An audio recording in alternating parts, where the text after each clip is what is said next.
भिवंडीत जलमय रस्त्यांवर स्पायडरमॅनची एंट्री, नागरिकांना मदतीसह मनोरंजन, व्हिडिओ होतोय व्हायरल। भिवंडीत मुसळधार पावसामुळे सखल भाग जलमय झाल्याने नागरिकांचे मोठे हाल झालेत। मात्र या परिस्थितीत स्पायडरमॅनच्या वेशात आलेल्या एका तरुणाने नागरिकांच्या मदतीसाठी पुढाकार घेतलाय। रस्त्यावरील कचरा साफ करत पाण्याचा निचरा करून दिला आहे। नागरिकांना सुरक्षितपणे रस्ता ओलांडण्यास मदत केली, लहान मुलांचे मनोरंजन केले आणि या अनोख्या स्पायडरमॅनचा व्हिडिओ आता सोशल मीडियावर मोठ्या प्रमाणात व्हायरल होतोय।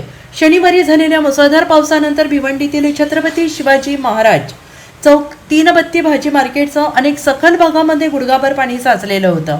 ड्रेनेज लाईनमध्ये कचरा अडकल्याने पाण्याचा निचरा होत नव्हता। याच वेळी स्पायडरमॅनचा पोशाख घातलेल्या एका तरुणाने पाण्यात उतरून हाताने कचरा काढत नाले मोकळे केले आणि तसेच पाण्यातून जाणाऱ्या नागरिकांना आणि वाहन चालकांना सुरक्षितपणे मार्ग काढण्यासाठी मदत केली। एवढेच नव्हे तर लहान मुलांना खांद्यावर घेऊन त्यांचे मनोरंजन केले आणि या अनोख्या समाजसेवेचे नागरिकांनी कौतुक केले आहे। त्याचा व्हिडिओ सोशल मीडियावर चांगलाच व्हायरल होतो आहे। Bureau report, SBN Marathi, Mumbai.